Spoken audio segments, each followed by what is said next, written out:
tardes a todos y a todas. Yo soy Silvia Pedreta, soy la directora del Instituto de los Derechos de la Mujer del Colegio de Abogados de San Isidro. Este es un encuentro organizado desde el Instituto. Quiero contarles que las doctoras Susana Villegas, Sara Calahonra, Norma Ciarrone, Blanca Cabral, Rosa Cabral, Marcela Melfi y Fabiana Bellini, junto a Patricia Servidio y últimamente la incorporación de Andrea Martínez, formamos parte del equipo por lo menos permanente del Instituto. Quiero contarles algo que para nosotras es muy importante. El Colegio de Abogados de San Isidro es un colegio pionero en la creación de este espacio, de este instituto. Empezamos siendo una comisión y en un breve lapso nos transformamos en un instituto cuando prácticamente ningún colegio de la provincia de Buenos Aires tenía formado estos espacios. El puntapié inicial lo dio la Federación Argentina de Colegios de Abogados. Allí fuimos como delegadas del colegio y volvimos con la idea e inmediatamente se creó el espacio. Por lo tanto, tenemos 9 años de existencia y nos sentimos muy orgullosas de que así sea. Hemos tenido siempre el apoyo prácticamente al 100% de las autoridades de nuestro colegio. Quería decirles esto porque para nosotras es muy importante. Fue muy importante que colegios de la envergadura del Colegio de Abogados de San Isidro, en cuanto a la cantidad de matriculados, recientemente crearan las comisiones y los institutos.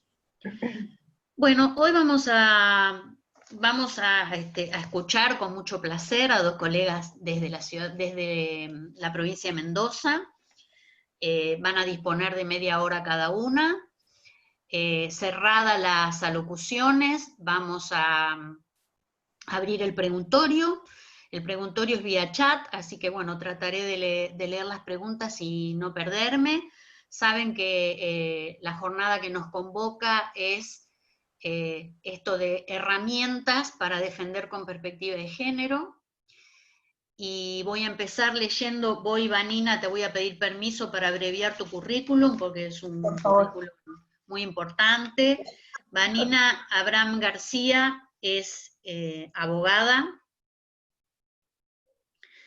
es empleada del Poder Judicial de la Provincia de Buenos Aires, de la Dirección de Derechos Humanos y Acceso a la Justicia. El título de abogada fue cursó sus estudios en la Universidad Nacional de Cuyo.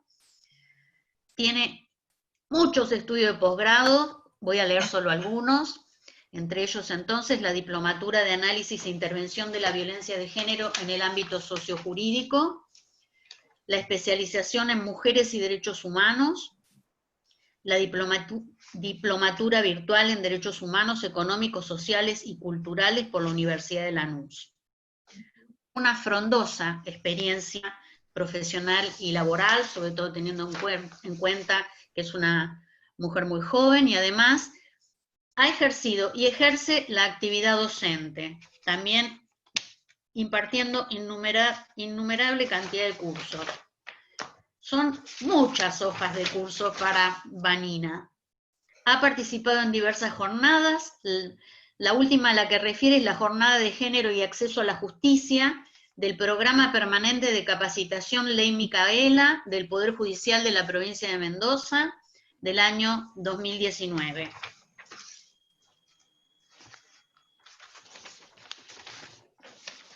Y por último, ha escrito o ha participado en publicaciones y notas de opinión, entre ellas el Manual sobre Violencia de Género y Trata de Personas, y la nota de opinión sobre violencia simbólica contra las mujeres, juzgadlas y seréis mejores. Bueno, Vanina, tuve que resumir mucho, te pido disculpas. Muy bien. Si no me hubiera llevado media hora tu currículum nomás, te escuchamos. Bueno, muchísimas gracias. Yo voy a compartirles ahora el PowerPoint. A partir de que yo comparte el PowerPoint, dejo de verlos. Uno de los problemas que tiene la virtualidad es que yo voy a estar viendo mi computadora y el PowerPoint, así que cualquier cosa me hablan, ¿no? Porque yo voy a estar viendo solo mi pantalla. Les voy a compartir. Bueno, la idea de esta charla, yo los voy a minimizar. Así puedo ver el PowerPoint bien. La idea de esta charla tiene que ver con abordar algunas posibles herramientas legales para ejercer el derecho con perspectiva de género. Lo cierto es que uno no puede pensar en esto si no hacemos una breve introducción a conceptos básicos y necesarios para poder pensar, ¿no? Desde dónde hablamos y qué es lo que hablamos. ¿Ustedes ahí están viendo pantalla completa el PowerPoint? ¿Está bien? Si alguien me dice si están Sí, viendo bien sí. el PowerPoint. Perfecto, perfecto. Perfecto. Bueno, yo como la charla es relativamente cortita, voy a pasar a algunas filminas, pero bueno, me gustaría detenerme básicamente en empezar a pensar, ¿no? Desde qué lugar, esto que yo les decía recién, no puedo en la perspectiva de género, en cómo ejercer nuestra profesión con perspectiva de género, si no abordamos algunos conceptos muy, muy básicos de los estudios de género, que los estudios de género y el feminismo han venido desarrollando en los últimos siglos, porque la verdad es que si bien en los últimos años ha habido una gran revolución respecto del feminismo, lo cierto es que el feminismo silenciado tiene una larga historia, como así también las mujeres en la historia tienen una larga participación y protagonismo y han sido absolutamente silenciadas, y después tenemos tiempo, vamos a abordar algunos ejemplos. Pero bueno, cuando uno piensa en esto, en lo primero que piensa es en las desigualdades, ¿no? ¿De dónde surgieron las desigualdades? Cosas que los estudios de género se vienen preguntando hace muchísimos, muchísimos años. ¿De dónde surgieron estas desigualdades? ¿Dónde nació el patriarcado? ¿Cuál fue el origen? ¿Qué fue lo que generó que esto ocurriera? ¿Existió antes del patriarcado alguna sociedad en donde las mujeres tuvieran la misma capacidad o la misma forma de ejercicio del poder que tienen en nuestras sociedades actuales los varones?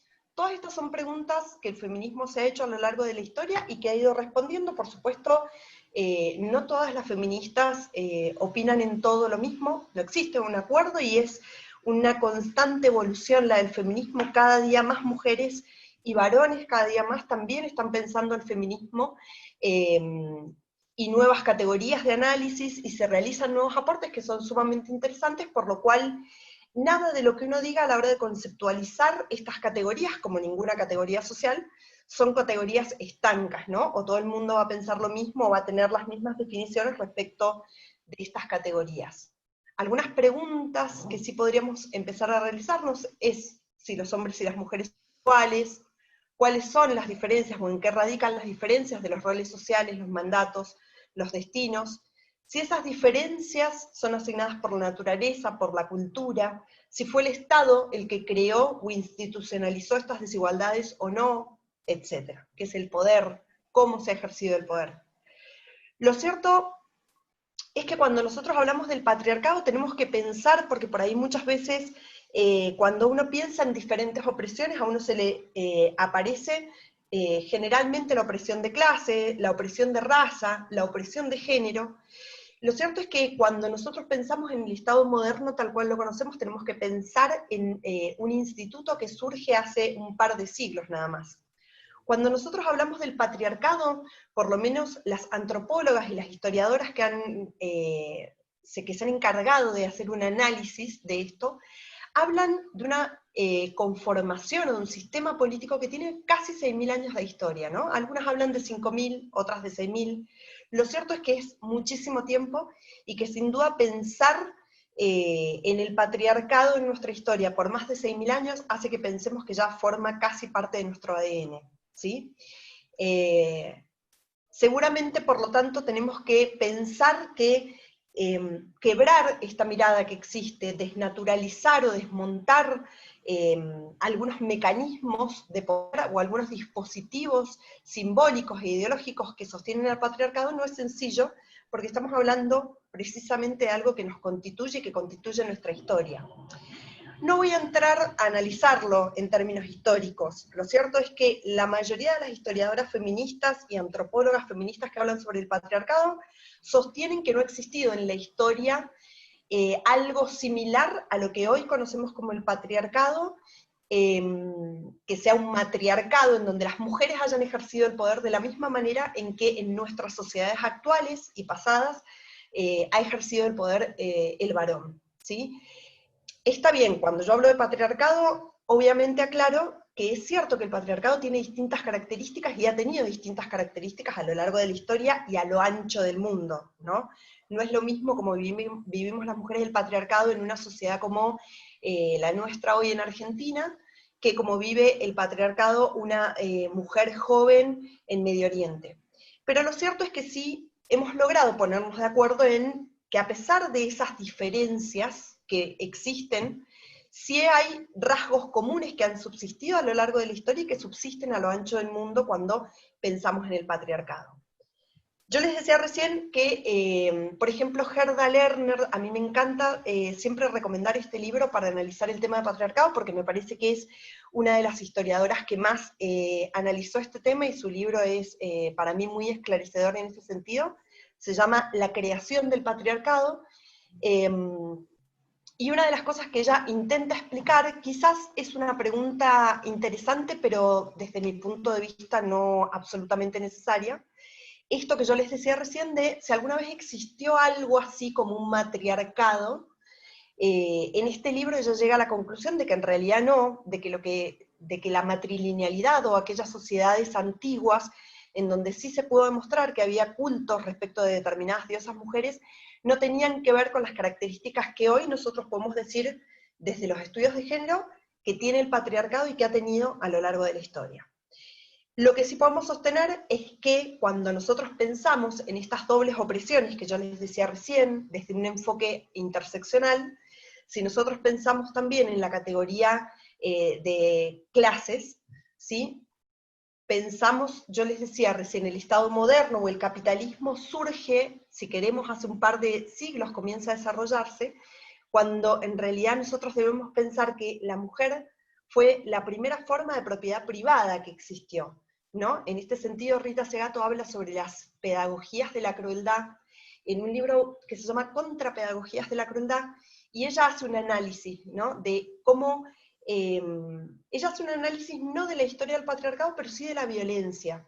Y una de las cosas que ella dice es esto de convertir, la mayoría de los que estamos y de las que estamos escuchando somos abogados, así que vamos a comprender esto. Cuando yo pienso en la propiedad privada, una de las cosas que pienso es en la trata de personas, ¿no? Es como una referencia muy directa que podemos tener hoy en un país como el nuestro, en donde ha habido organizaciones y mujeres que han luchado contra la trata de personas de manera incansable, y que una de las características, o la característica que definiría a la trata de personas, es precisamente la explotación.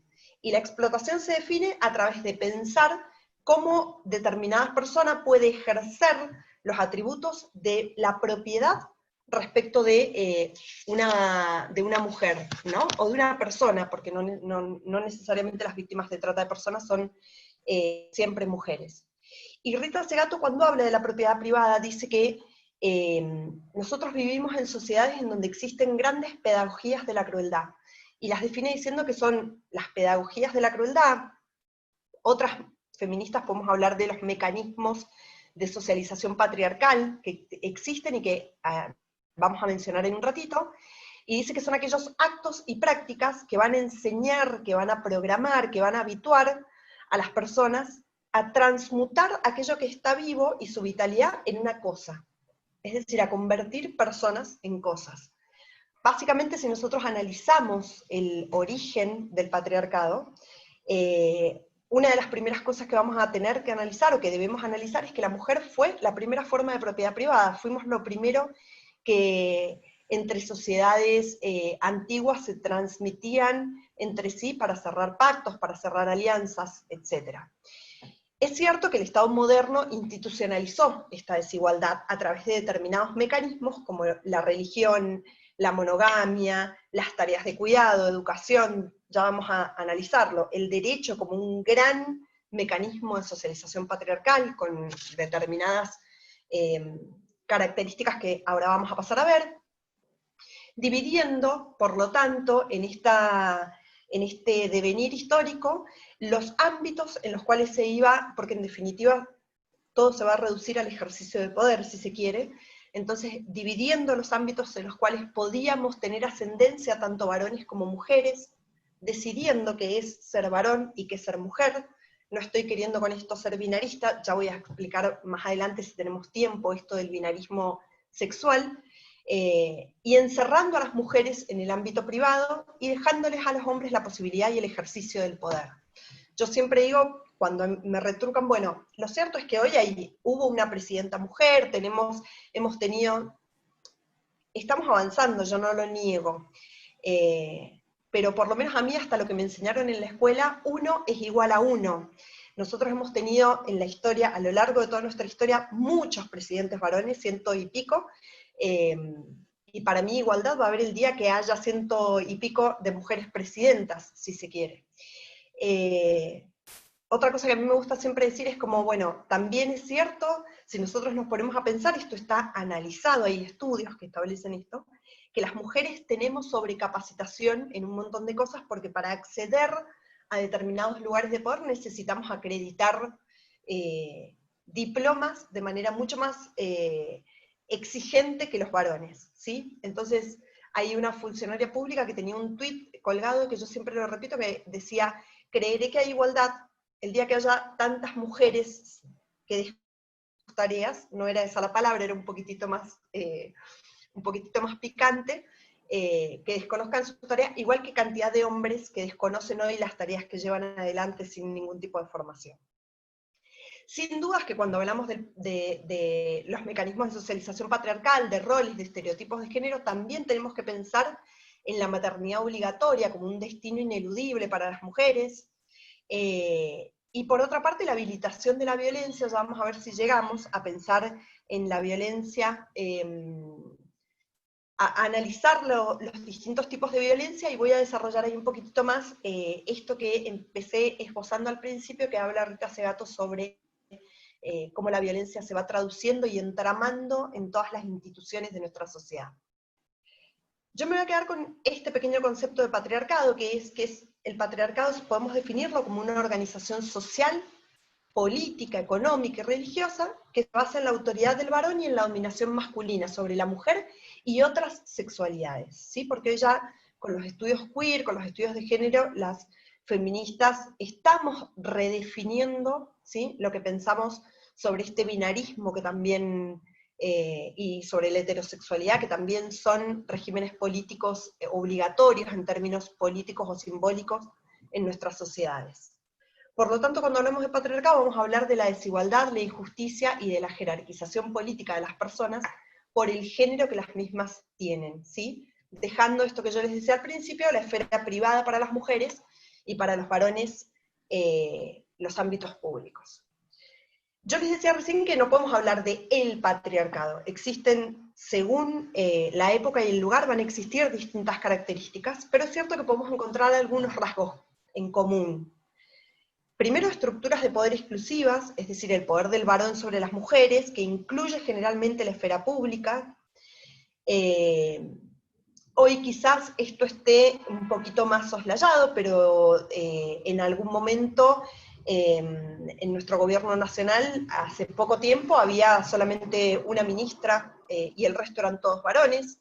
Las imágenes públicas generalmente son de varones, y está bueno que, lo cierto es que el feminismo ha empezado a comprometerse en este sentido también, a reclamar el lugar que les corresponde a las mujeres, porque tenemos exactamente la misma o mayor capacidad que cualquiera para ejercer estos lugares de poder, y hoy ya no permitimos esa foto, o hay un reclamo frente a la foto de todos trajes, sobre todo inclusive hablando, digo, nosotras hemos tenido que ver mesas completas hablando sobre maternidad y lactancia, en donde los especialistas eran todas personas que jamás en su vida van a poder vivir la maternidad, ¿sí? O la lactancia.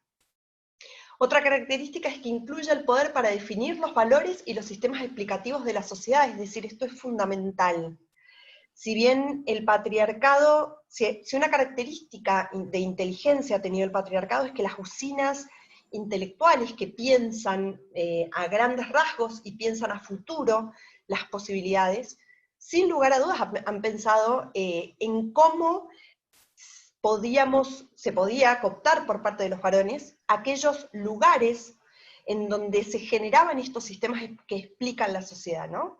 Pensemos en la iglesia, pensemos en las iglesias, pensemos en las religiones en general, pensemos en los gobiernos, pensemos en la Real Academia Española. Ya vamos a meternos un poquitito, porque el tema del lenguaje inclusivo es algo que personalmente me saca un poco de mis casillas. La RAE es una organización que ni siquiera es estatal, que está a miles de kilómetros de distancia, que está compuesta por solo varones, que está compuesta por solo varones de 90 años para arriba, y que se autoperciben y que se autoadjudicaron el derecho de controlar que no deturpemos, esto lo dice exactamente con estas palabras, la no deturpación del lenguaje español. Cuando España es no solamente uno de los países, ni siquiera existía en términos políticos cuando el lenguaje que en Castilla se hablaba, que era el castellano, llegó hasta nosotros, y en donde hoy no existe ni siquiera el 10% de las personas que hablan ese lenguaje. El diccionario de la RAE es un diccionario más de muchísimos diccionarios que se hacen, y la verdad es que no creo que esos hombres de 90 años que jamás pisaron mi país puedan decirme a mí de qué manera deturpo el lenguaje o por qué les enoja tanto una simple E y no sé, cosas muchísimo más estrambóticas que han permitido. Pero bueno, ya después si tenemos tiempo sigo hablando sobre el tema del lenguaje, pero digo, cuando hablamos de sistemas explicativos de la sociedad, cuando hablamos de la palabra, de la invisibilización de las mujeres de la palabra, de la invisibilización de las mujeres del poder, de cómo se invisibiliza a las mujeres de los lugares, de los centros políticos, de los centros ideológicos, de las usinas de creación de todos estos aspectos simbólicos, obviamente podemos explicarnos por qué se reproduce el patriarcado y por qué las mujeres, como decía Simone de Beauvoir, también ayudamos a reproducir el patriarcado, sin lugar a dudas. Las mujeres, digo, cuando nosotros hablamos de feminismo, cuando hablamos de estudios de género, no hablamos en contra de los varones, hablamos en contra de esto, de una ideología patriarcal y de un sistema opresivo para muchísimas personas, no solo para las mujeres, lo aclaraba al principio.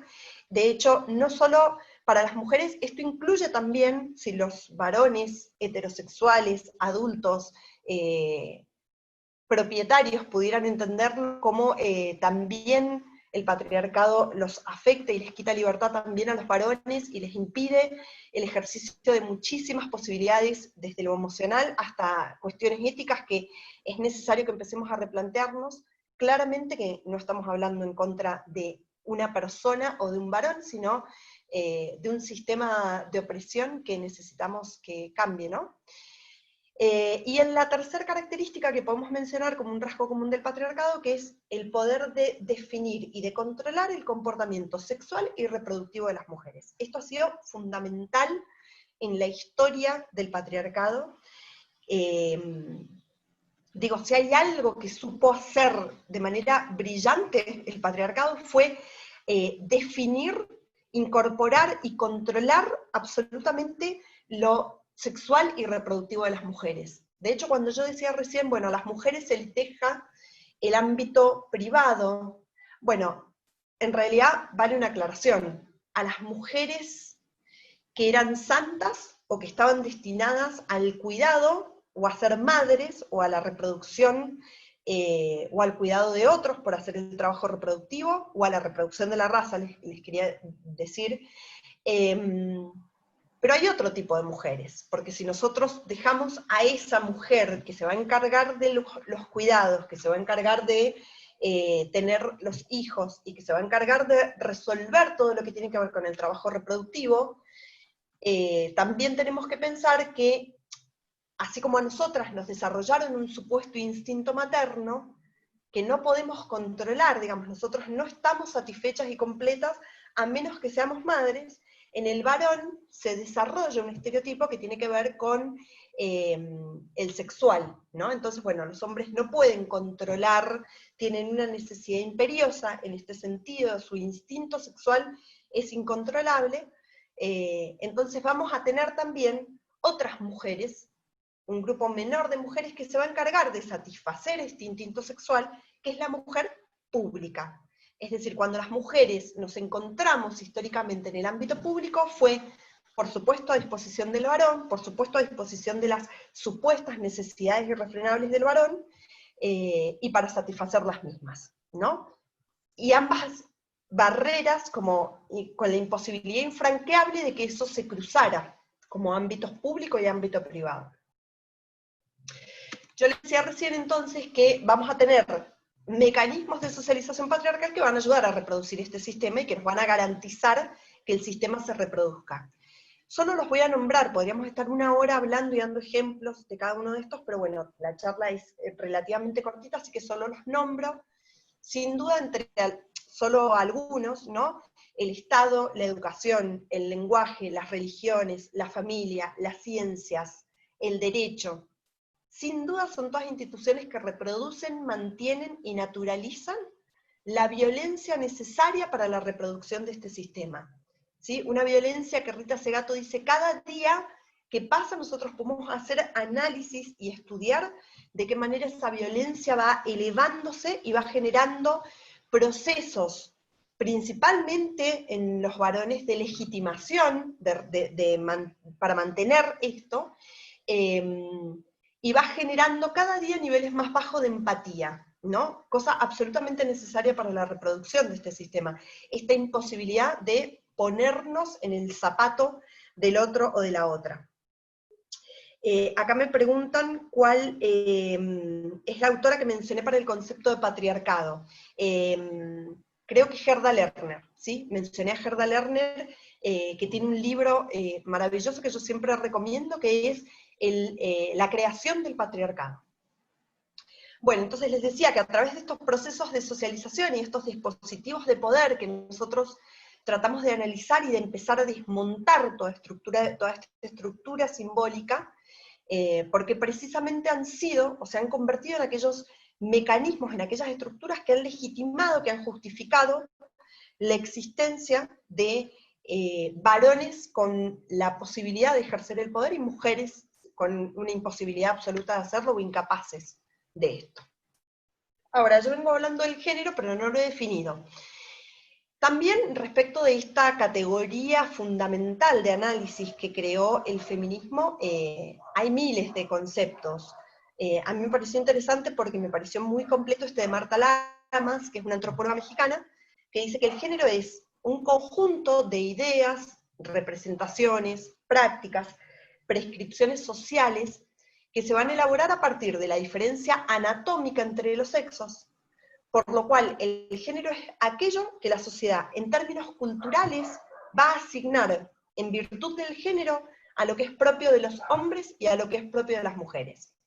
Generalmente nosotros hablamos de sexos como el macho y la hembra, a lo cual se le adjudica y se monta todo un dispositivo que es el varón y la mujer y todo lo que eso conlleva en términos culturales. Es decir, una de las cosas más interesantes que pudo hacer el feminismo fue entender precisamente que lo biológico, que no existía este determinismo biológico del cual se viene hablando en términos históricos y que todavía algún que otro trasnochado seguirá sosteniendo, supongo. Y que esto era una cuestión cultural, que no estábamos hablando, digo, que las mujeres somos madres o aspiramos a ser madre, y a que eso nos completa porque desde el día en que nosotros nacemos, nos dan un vestido, nos perforan las orejas en el mejor de los casos, si nacemos aquí, sin ningún tipo de consulta respecto de si queremos o no ser mutiladas de esa manera. De repente se decide que nosotros venimos al mundo en una celebración en donde, ni hablar en el Medio Oriente, ¿no? Donde todavía muchas niñas siguen siendo mutiladas genitalmente, y bueno, desde ese día que nosotros nacemos con una muñeca abajo del brazo, con la cocinita abajo del brazo, con la obligación de servir a los varones de la casa, con la obligación de cuidar, porque como nosotros tenemos ese instinto materno, entonces es nuestra tarea porque nosotras somos más cariñosas o somos más amorosas. Seguramente si a nosotros nos hubieran criado habilitándonos la violencia igual que a los varones, ¿sí? Cuando yo digo esto, digo cuántos padres o madres no se escandalizan frente a una pelea que ha tenido el hijo varón, y sin embargo, si eso le hubiera ocurrido a su hija mujer, les hubiera parecido absolutamente escandaloso. Es decir, en el varón, desde siempre, cada vez menos, pero sigue ocurriendo, la violencia como una forma de resolución de conflictos, que después, digamos, hay una línea muy coherente entre eso y este mundo de violencia, de guerras, en donde mundo manejado por hombres, claramente, permite estos niveles de violencia, bueno, porque la violencia es un mecanismo que se habilita desde que los varones son muy chicos para resolver sus conflictos así, cosa que a las mujeres no. Entonces, bueno, seguramente que los varones estarían mucho más conectados con toda su parte más emotiva, con toda su parte más emocional, y no existiría este nivel de violencia como la posibilidad de resolver los conflictos solo a través de eso, si nacieran en una sociedad que los educara de otra manera. ¿Cuál es el problema entonces con esto? Acá quiero aclarar, que no me voy a meter en el tema porque es largo, pero hay toda una discusión respecto de este concepto de género, ¿no? Va a haber otras teorías que van a decir, bueno, el sexo también es político, el sexo también es cultural, que se asigne la categoría de macho o la categoría de hembra a una persona, también tiene una explicación política, y se elaboran todo un montón de teorías al respecto que son sumamente interesantes. El problema con esto no es que el género se va a convertir en representaciones que a nosotras nos diferencien de los que se consideran o de los que se llaman varones. El problema va a ser que esta diferencia, que esta división que se hace, genera diferencias jerárquicas, es decir, se le otorga a todo lo que es masculino una sobrevaloración en nuestras sociedades, y a todo lo que es femenino se le otorga un disvalor que obviamente tienen que ver con lo cultural. Vayamos al diccionario de estos señores varones de 90 años de la RAE, cuando dicen, no sé, que un hombre público es un hombre que ejerce el poder, un hombre respetable en el ejercicio del poder, y que una mujer pública es aquella mujer que se dedica a ser prostituta, o que se dedica a, como decía el concepto, algo así, tiene fácilmente relaciones con los varones, con más varones de los que debería, ¿no? Bueno, este tipo de conceptos en el diccionario del diccionario de la RAE está plagado de este tipo de ejemplos, de cómo el mismo concepto pensado para una mujer es totalmente disvalioso, y pensado para un hombre tiene otras connotaciones, ¿no? Que por supuesto son mucho más valiosas. Entonces, el problema con el género es que se traduce esta desigualdad, esta diferencia anatómica, se va a traducir en desigualdad social, en desigualdad económica, en desigualdad política. Hay miles de estudios que acreditan estadísticamente esto. Y por lo cual, como yo ya mencionaba recién, se van a generar, a través de estos mandatos culturales, se van a generar estos estereotipos de género, que son aquellas características con las que debe cumplir cada sexo, y que con el tiempo naturalizamos tanto, normalizamos tanto, que no las discutimos, las asumimos como, bueno, desde siempre esto fue así. Entonces esto es así porque por naturaleza yo quiero tener un bebé, no porque desde que nací me obligaron y me dijeron que mi papel, que mi rol, que mi función tiene que ser, porque si no soy una desnaturalizada, tiene que ser madre, ¿no? Y difícil que uno cuestione, después de 50 años de historia, que uno vaya a cuestionar esos roles y esos mandatos, porque ya los naturalizamos desde el momento en el que vinimos al mundo. Empezamos a normalizar estas violencias estas violencias y estas microviolencias que cotidianamente las mujeres sufrimos. ¿Cuál es el problema? Porque yo digo, bueno, yo puedo elegir, yo no soy madre, puedo elegir no ser madre. El problema no es ese, el problema es que el estereotipo siempre va a demanda, siempre en el estereotipo de género hay una necesidad por parte de los demás, hay una expectativa de cumplimiento, ¿no? Entonces, el no cumplimiento de estos roles, de estos estereotipos que toda la sociedad espera que yo cumpla, genera sanciones. Esas sanciones pueden ser desde la heterosexualidad obligatoria como un régimen político, ¿no? Entonces me va a generar países en donde si yo soy gay, voy a tener la pena de muerte, hasta la cara mala de la abuela o de la tía cuando yo le diga que no necesito ser madre, que soy una persona muy feliz sin necesidad de tener un hijo y que no voy a tener hijos, y eso genera en la cena familiar un escándalo o una mala cara cada día menos, pero sigue generándola.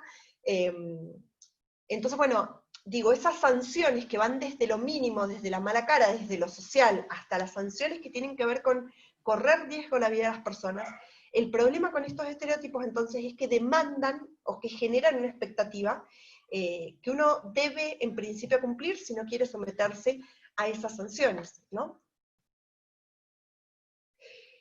Por lo tanto, cuando nosotros hablamos de esta oposición entre naturaleza y cultura, solo voy a mencionar algunos ejemplos. Las mujeres, que somos lo relacionado con la naturaleza, y por lo tanto lo fuera de lo racional, la histeria, lo emocional, lo demasiado emocional, etc. Entonces las mujeres y los varones, perdón, por otro lado, con lo cultural, lo social, lo racional. Las mujeres haremos entonces el trabajo que esté relacionado con nuestra obligación emotiva, porque somos más cariñosas, entonces pasaremos muchas más horas del día realizando tareas reproductivas que por supuesto no serán pagadas, brillante rodeo a través del cual el capitalismo consiguió un ejército de trabajadores, de mano de obra gratuita, ¿sí? Porque ese trabajo que nosotras realizamos en nuestras casas, cuidando al abuelo, cuidando al cuñado, cuidando a los hijos. Vanina, te Sí, interrumpo, un decime. minuto te queda. Estás en Perfecto. exceso. Sí, estás en Ok. exceso. Yo le había pedido igual 5 minutitos más a la Bibi, de ella. Bueno, entonces tenés Bueno, 5 minutos. dale, gracias. Bueno, como les decía, entonces, este trabajo reproductivo que las mujeres realizamos y que las jornadas de trabajo, tiene un valor económico. Si nosotras no estuviéramos, eso tiene un valor económico. Otra cosa bastante tremenda es quién decidió cuál es el valor económico que tienen esas tareas, que generalmente en nuestras sociedades son las tareas más subvaluadas, por lo cual que nosotras podamos acceder a al ámbito público y evitar algunas tareas de reproducción se vuelcan en otras mujeres a las que también vamos a oprimir en trabajos que son absolutamente mal remunerados, ¿no? Dejando para los hombres todo lo que tiene que ver con la tarea de producción. La maternidad para las mujeres y la profesión para los varones. Por supuesto, insisto en que cuando digo esto no estoy diciendo que en el 100% sea así, ¿no? Son solo ejemplos que estoy dando. El trabajo, el cuidado y el trabajo doméstico para la mujer y el rol de proveedor para los hombres, lo que va a hacer que los varones no puedan pensar tampoco muy libremente cuál es la profesión que quieren, si no pueden cumplir con este rol de proveedor, ¿no? El patriarcado también oprime a los varones a la hora de obligarlos a cumplir con determinados roles sobre su masculinidad, sobre el ser proveedores, etc. La dependencia, que generalmente se le otorga a la mujer, y la independencia a los varones, la emocionalidad, las mujeres como histéricas o más emocionales, o más, qué sé yo en general pensaría que incluso repensaría si aquellas cosas que se han pensado como malas no son salidas para pensar un mundo éticamente más avanzado, ¿no? O más justo. Y el ámbito privado, como les decía, y el ámbito público, para las mujeres y para los hombres respectivamente, y por lo tanto una distribución del poder, si nosotros analizamos todo esto, que es absolutamente inequitativa. Entonces, como yo les decía, el género, una de las características más importantes es que el género depende del lugar, es cultural, es histórico, y por lo tanto, esto creo que es lo más importante, puede modificarse. Eso fue lo que vinieron a decir los estudios de género respecto, o el feminismo respecto de estos roles y estos estereotipos en los que históricamente hemos estado hombres y mujeres inmersos, ¿no?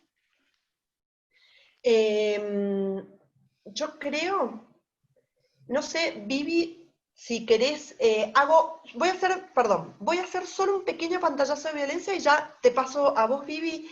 Voy a mencionar, creo que la mayoría del auditorio son abogadas y abogados, así que solamente no voy a entrar a definir lo que podemos encontrar en la ley. Me parece que todos sabemos que la 26485 es una ley que define la violencia contra las mujeres, y que la característica que va a determinar que haya violencia de género va a ser que está basada en una relación desigual de poder, ¿no? Esta es como la característica que define la violencia contra la mujer de otro tipo de violencias. Es muy importante tener en cuenta esa característica de relación desigual de poder.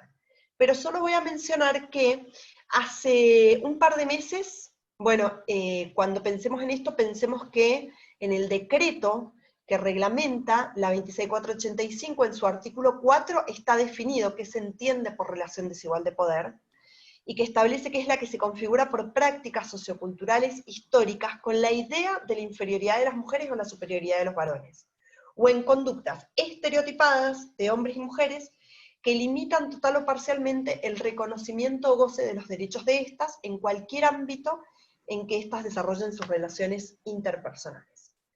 Solo voy a aclarar que si no me equivoco, diciembre del año pasado, se modificó esta ley y se estableció como tipos de violencia en el artículo 5 un nuevo tipo de violencia, que es la violencia política, y que en las modalidades de violencia, que también fueron modificadas, se establecieron también en los últimos meses, dos nuevas modalidades de violencia, que son la pública política y la violencia en el espacio público, que la misma ley define, para que no perdamos tiempo, digamos, definiéndola, porque me parece que no tiene sentido, es muy fácil de encontrar. Yo dejo de compartir pantalla, muchísimas gracias, y ahora al final seguimos hablando de algunos ejemplos o de algunas cosas. Bueno, muchas gracias, Vanina. Fui lo más rápida, he sido rapidísima. El tiempo es tirano. Muchas gracias, muy bueno. Y ahora vamos a darle la palabra a la doctora Viviana Beigel. Voy a leer también, como contigo hice, un súper resumen de su currículum.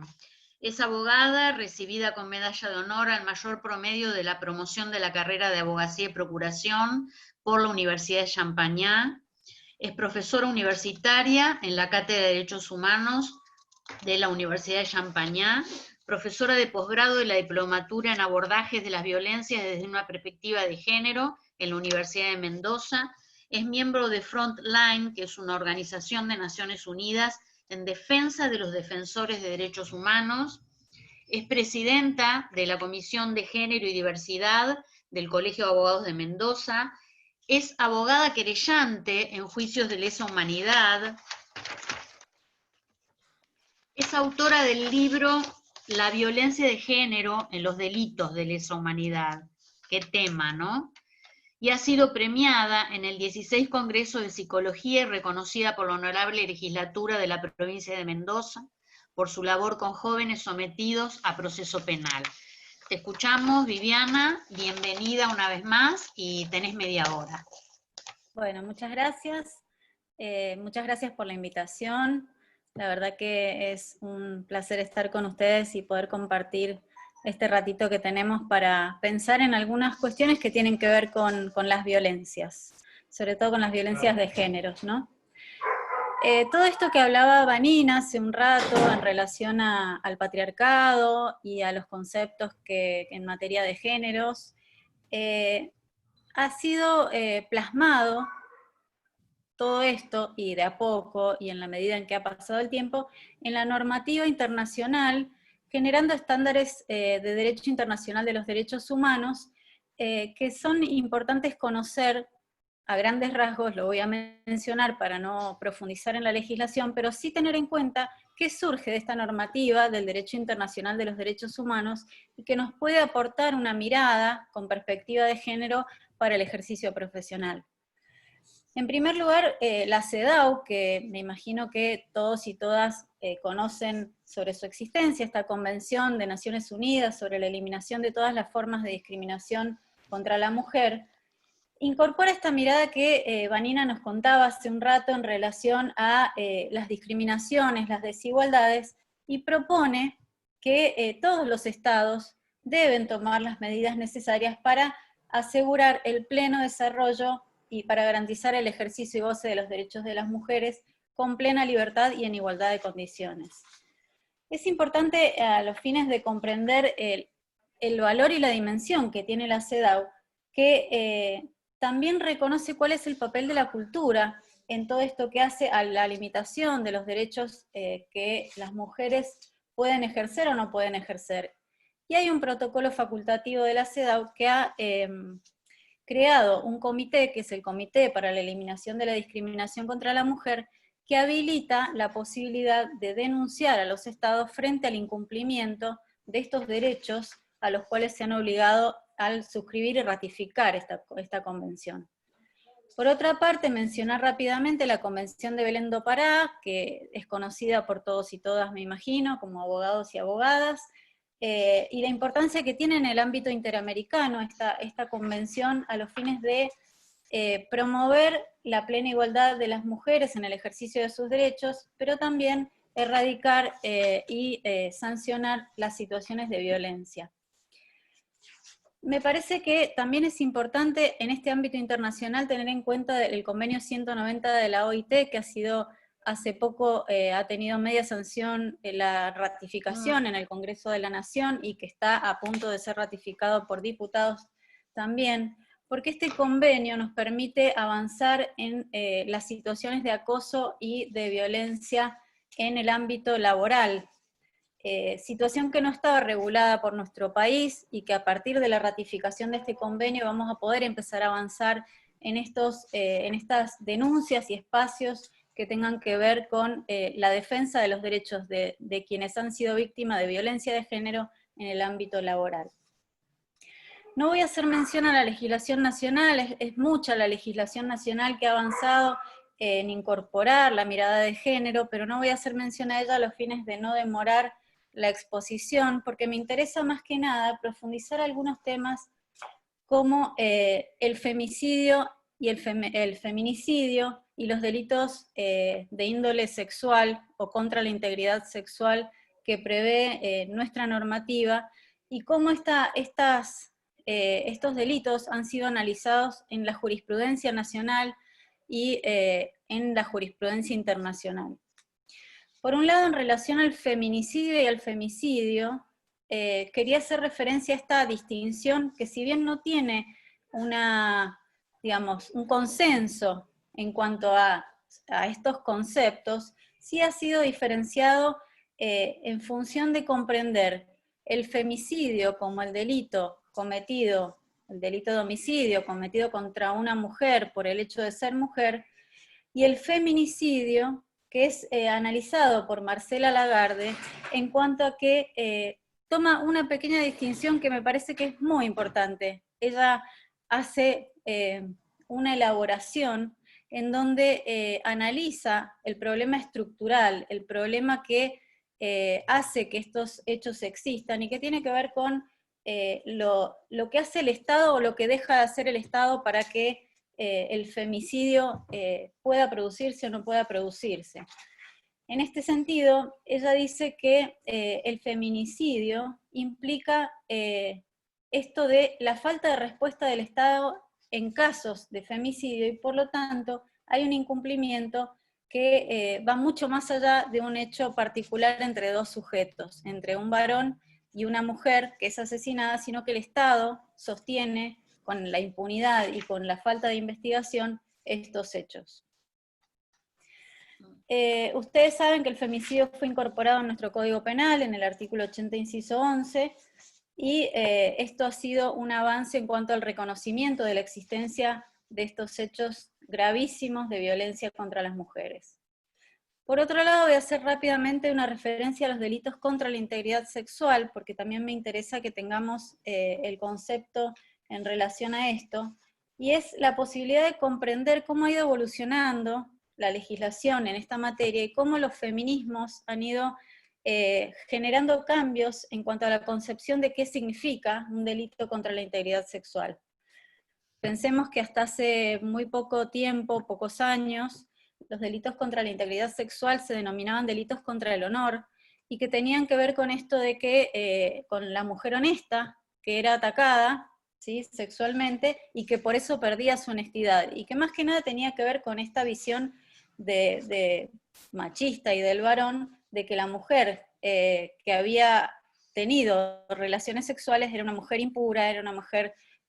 bueno, todo esto fue cambiando en la medida en que los feminismos empiezan a tratar de incorporar una mirada con perspectiva de género, y se va reformando la legislación hasta llegar a la ley 27352, que es la que establece los delitos contra la integridad sexual, y elimina esta idea de la mujer honesta, o incluso recuerden que en nuestra legislación, cuando un varón atacaba sexualmente a una mujer, con el casamiento se libraba de la condena penal.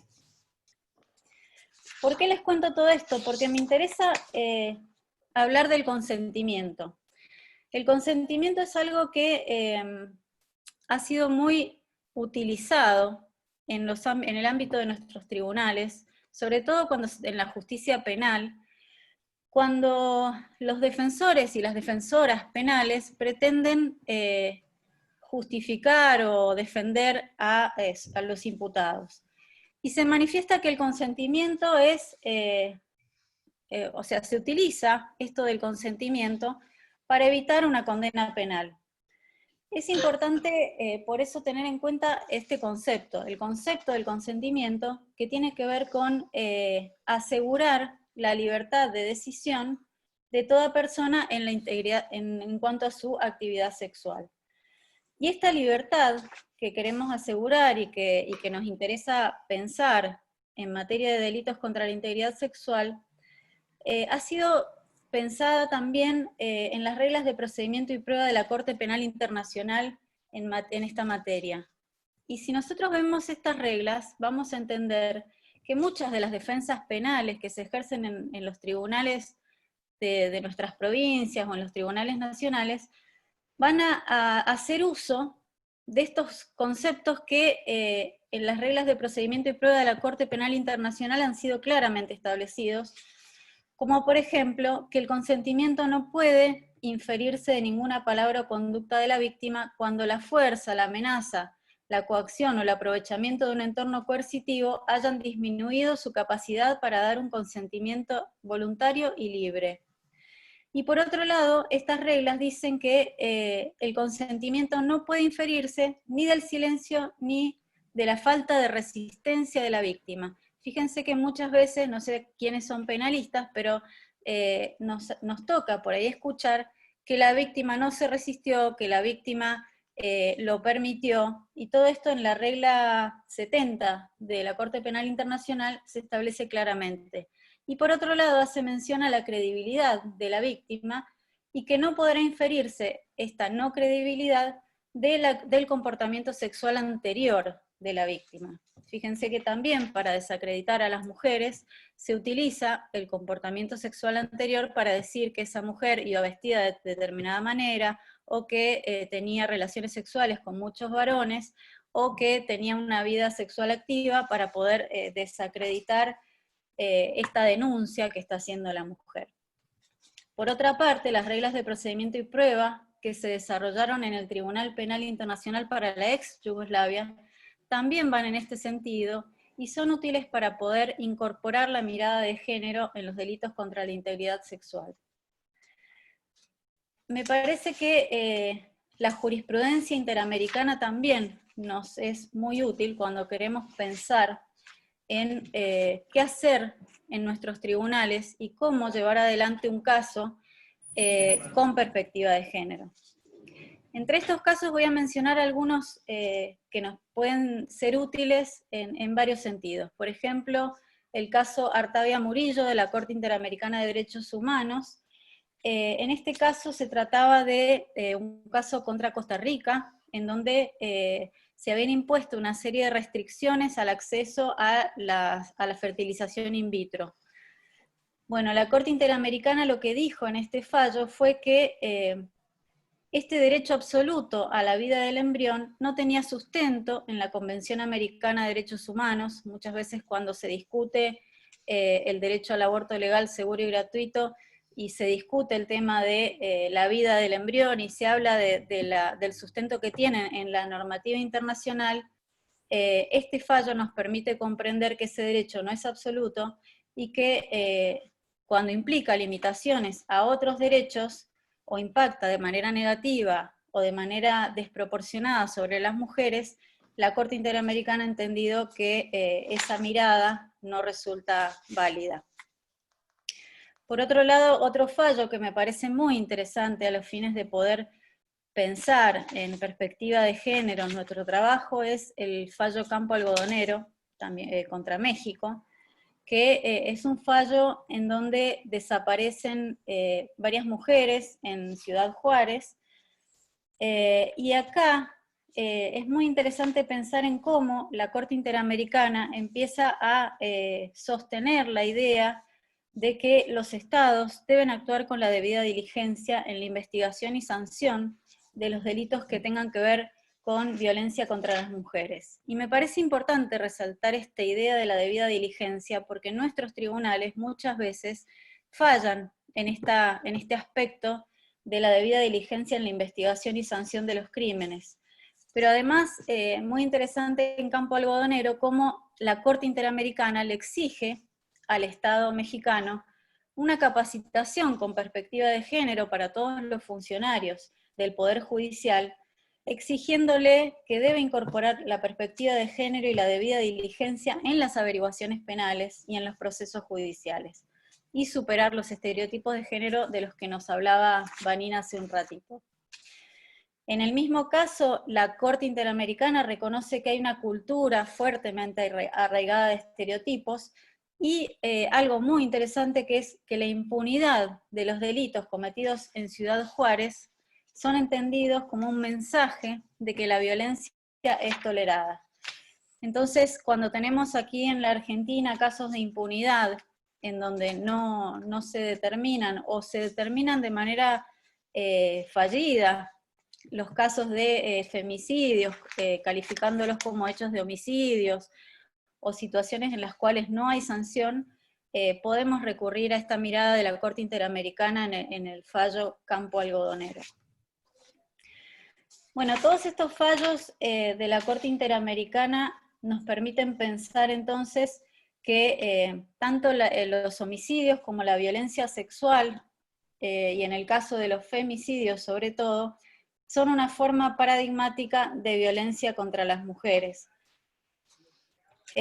Por ejemplo, en el caso Yuy versus Ecuador, ese González Yuy versus Ecuador, es un caso en el cual la Corte Interamericana nos empieza a hablar de la interseccionalidad, que este es otro concepto que tenemos que empezar a incorporar en nuestro ejercicio profesional, porque este caso, que era un caso de una mujer, una niña mujer, que se encontraba en situación de pobreza y que padecía VIH-Sida, fue analizado con todas estas vulnerabilidades que confluyen, y entonces se empezó a construir esta idea de la interseccionalidad, y cómo las diversas vulnerabilidades y los entrecruzamientos de estas diferentes categorías sociales hacen que una situación sea mucho más compleja y mucho más desigual, y haya mucha más discriminación cuando confluyen y se interseccionan todos estos aspectos.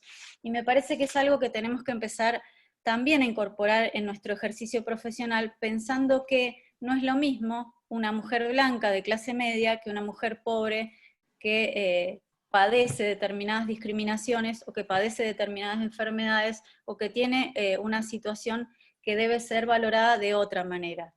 Y esto hace a la valoración de las pruebas. Cuando pensamos en el ejercicio profesional y empezamos a pensar cómo vamos a valorar una prueba en determinado proceso, tenemos que incorporar esta mirada interseccional para poder hacer énfasis en aquello que necesitamos destacar en cuanto a las discriminaciones y a las desigualdades. Hay diversos informes de la Comisión Interamericana que también resaltan la necesidad de la debida diligencia, la necesidad de fortalecer los sistemas de capacitación en materia de derechos humanos y de géneros y diversidades en los estados. Pero me parece que, bueno, no voy a profundizar en esto para no demorar demasiado, y eso es accesible a todos y a todas. Por otra parte, en el Sistema Internacional de los Derechos Humanos también tenemos las recomendaciones generales aprobadas por el Comité de la CEDAW. Estas recomendaciones han sido diversas y se han dado en muchos digamos, aspectos de las discriminaciones y desigualdades, tanto en el trabajo como en las mujeres migrantes, pero me interesa pensar en la recomendación número 19, que justamente resalta la idea de que los estados pueden ser responsables por los actos privados cuando no se adoptan medidas que aporten a la debida diligencia. En este sentido, la recomendación de la CEDAW 33 también habla de esta necesidad de la debida diligencia, pero profundiza en los estereotipos de género y considera que la estigmatización y las normas culturales dañinas y patriarcales tienen efectos adversos sobre la capacidad de las mujeres para el acceso a la justicia. Fíjense que estas diversas recomendaciones y informes de la Comisión Interamericana nos van a dar pie para poder incorporar estas miradas de los estándares internacionales en nuestros trabajos específicos. Me interesaba aportarles algunos fallos de las violencias que se producen contra las personas de la comunidad LGTBIQ también, porque en este sentido la violencia contra mujeres lesbianas, bisexuales, trans y travestis ha sido una violencia, y es una violencia estructural e histórica, que también ha sido abordada por la Comisión Interamericana de Derechos Humanos, y que ha entendido que estos actos de violencia pueden tomar diversas formas específicas, tanto de violencia sexual como de violencia intrafamiliar.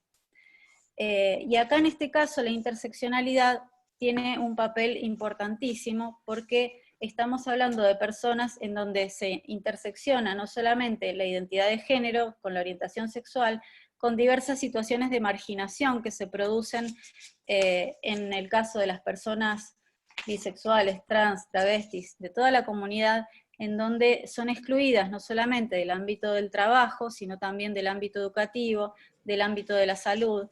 Y esta interseccionalidad, la Comisión Interamericana la va a entender como agravante de las condiciones de discriminación.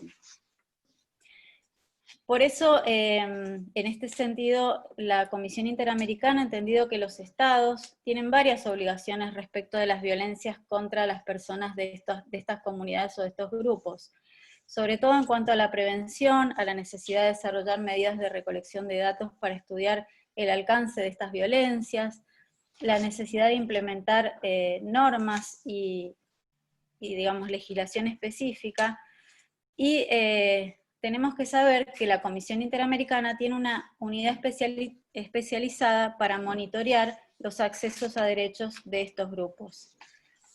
Cuando nos toca un caso relacionado con la comunidad LGTBIQ, hay que tener en cuenta los principios de Yogyakarta. Estos principios nos van a dar orientaciones básicas para poder comprender de qué manera enfocar el caso, de qué manera entender cómo las preocupaciones que existen en relación a las discriminaciones, al hostigamiento, a la exclusión, a la estigmatización, y cómo hacer para poder hacer comprender a los tribunales que esta situación se está produciendo. Fíjense ustedes que hay diversos casos, por ejemplo, en el Tribunal Europeo de Derechos Humanos. Hubo un caso que se llamó Caron y Nicot versus Francia, en donde 3 personas transexuales le solicitan al Estado francés cambios en su certificado de nacimiento con el fin de que se corresponda con su identidad sexual. Y en ese entonces se requería iniciar acciones de alteración digamos, físicas, se requería que la persona fuera sometida a cirugías. En este caso, el Tribunal Europeo enfatizó que el concepto de la autonomía personal es un principio importante que subyace la interpretación de las garantías del artículo 8 de la Convención, y que en este caso el derecho a la autodeterminación y la libertad de definir la identidad sexual es uno de los elementos más básicos o esenciales de los derechos que debe tener una persona. Hubo otro caso importante, como el caso Atala Rifo y Niñas, que ese me imagino que lo conocen, que es un caso de Chile, en donde una mujer reclamaba la tenencia de sus hijas, y que había sido separada de ellas por tratarse de una mujer homosexual. En ese caso se hizo lugar a su denuncia. Pero me interesaba más contarles un poco qué está pasando en la jurisprudencia nacional. Fíjense, en estos casos la verdad que me parece que son muy significativos en cuanto a la falta de perspectiva de género que tienen algunos tribunales. Por ejemplo, la Corte Suprema de Justicia, en un caso SMG, trató el caso de una mujer lesbiana que solicita un certificado de aptitud psicofísica para ejercer la docencia en la provincia de Santa Fe. La administración pública determinó que ella era inapta debido a un problema psíquico, y luego de 7 años la Junta Médica considera que estaba apta, sin dar mayores explicaciones. En ese contexto, la actora presenta un reclamo de indemnización por daños y perjuicios que le causó la administración por su accionar ilegítimo. La Corte de Santa Fe decide revocar el fallo de la Cámara que había desestimado el reclamo indemnizatorio, con fundamento en que no constaba que el certificado de inapto expedido por la Junta Médica hubiera comportado una discriminación por orientación sexual. Y allí lo que la Corte dijo fue que no estaba afectada por una dolencia o ninguna aptitud, una inaptitud para el cargo, y por lo tanto que había arribado a esta conclusión por una situación de discriminación. Otro fallo, por ejemplo, en este sentido, es un fallo de Córdoba, en donde una persona travesti cumplía una pena en una cárcel de hombres, y en este marco solicita su traslado a una cárcel de mujeres y que se recaratule el expediente, ya que aparecía el nombre masculino que utilizaba en el pasado. El juzgado de ejecución ordena su traslado a un establecimiento penitenciario acorde con su condición físico-anatómica, y agrega su nombre actual a la carátula del expediente. Bueno, la decisión es que la Sala Penal del Superior Tribunal de Justicia de Córdoba hace lugar al recurso de casación y remite el expediente al Tribunal de Origen para que disponga el inmediato traslado de esta persona a un establecimiento penitenciario para mujeres. Viviana, estás con el tiempo cumplido, ¿eh? Bien. Para que vayas redondeando. Les redondeo una sola cosa que me interesa más allá de todo esto que les estoy diciendo. Me interesa principalmente contarles que es necesario comprender todos estos estereotipos de los que estamos hablando, estereotipos de género en la justicia, que es importante que estos valores, estas ideas y estos comportamientos que se van incorporando a partir de estos prejuicios que tienen quienes toman las decisiones en la justicia, tienen que empezar a modificarse.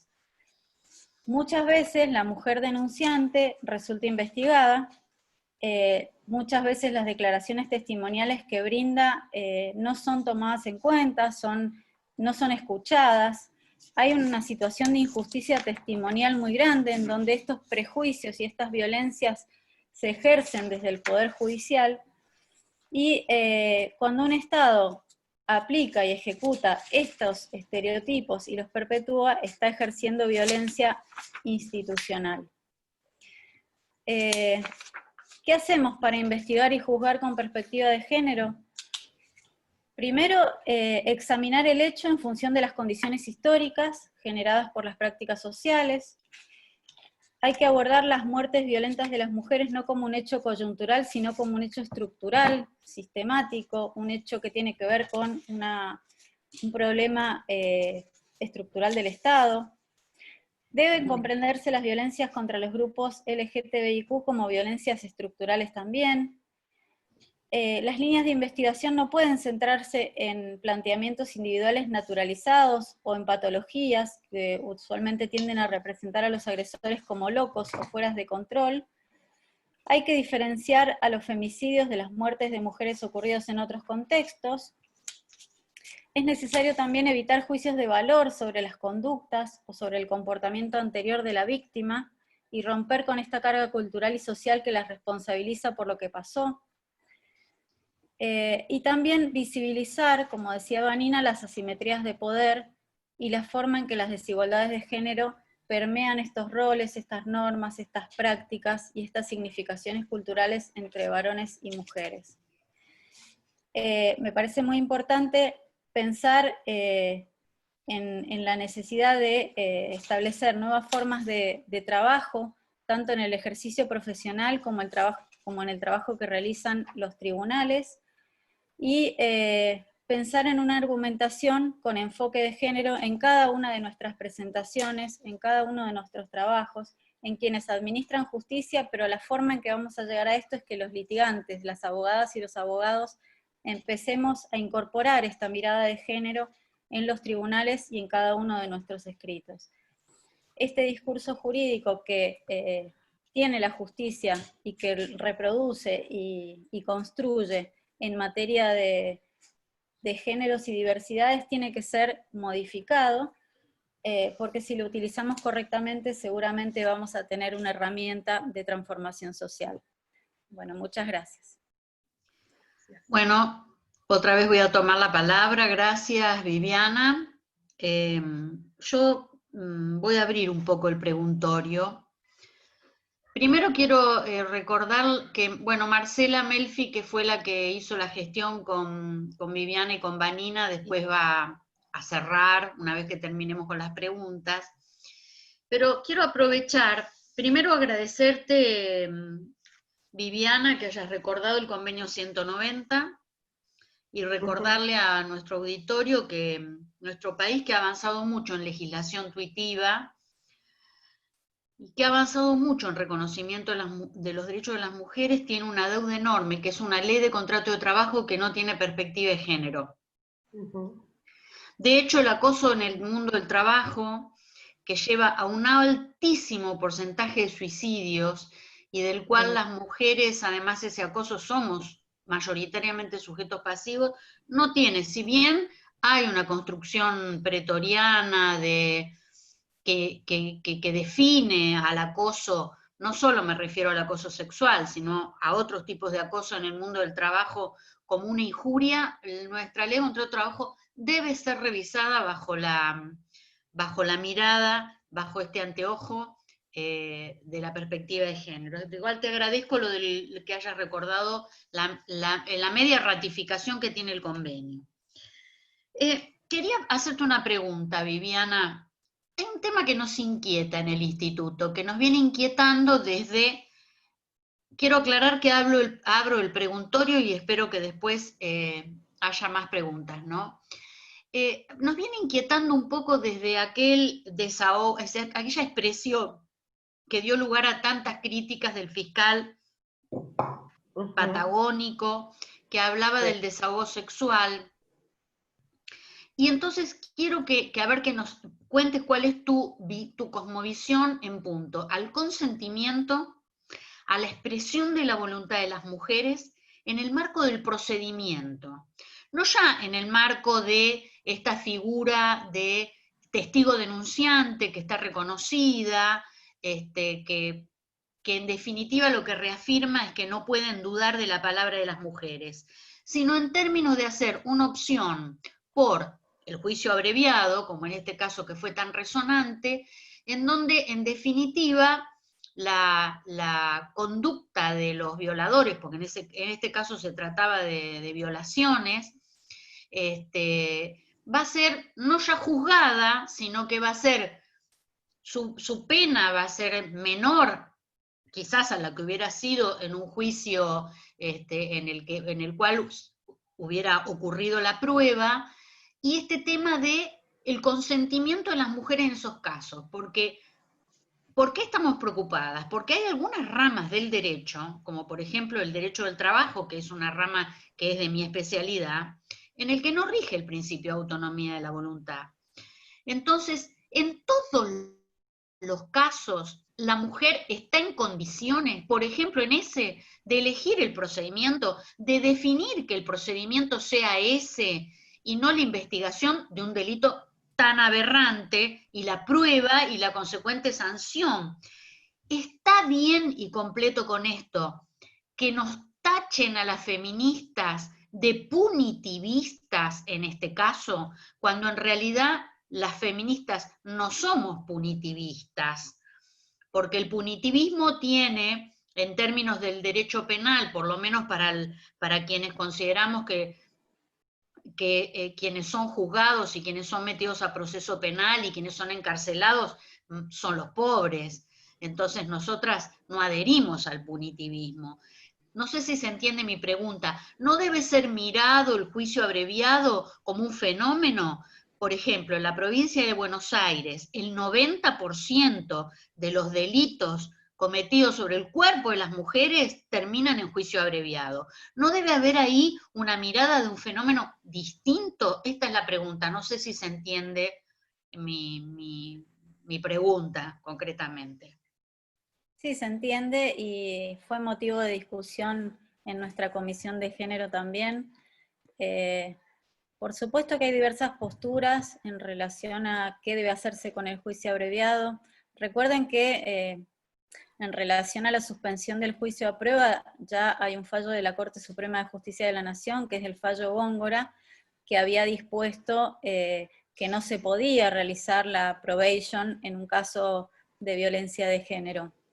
Ahora, esto tiene diversas formas de análisis y por supuesto que dependerá del caso concreto. No he participado del caso, así que no les podría decir en qué condiciones se encontraba esa mujer, pero entiendo que sí es importante tener en cuenta la voluntad de la mujer cuando se trata de casos de ataques sexuales. Principalmente porque hay una cuestión que tiene que ver con esta revictimización que implica transitar todos los espacios judiciales y todas las instancias del proceso judicial cuando se trata de un delito contra la integridad sexual, y cómo muchas veces las decisiones que toman las mujeres tienen que ver con terminar con esta doble victimización o triple revictimización que sufren desde el momento en que han sido víctimas de un delito tan grave hasta transitar por todas estas instancias en donde tienen que hacer la denuncia, en donde tienen que volver a contar el hecho varias veces, en donde tienen que ser victimizadas también por funcionarios judiciales que no comprenden la problemática, espacios judiciales que no están adecuados para que hagan las denuncias.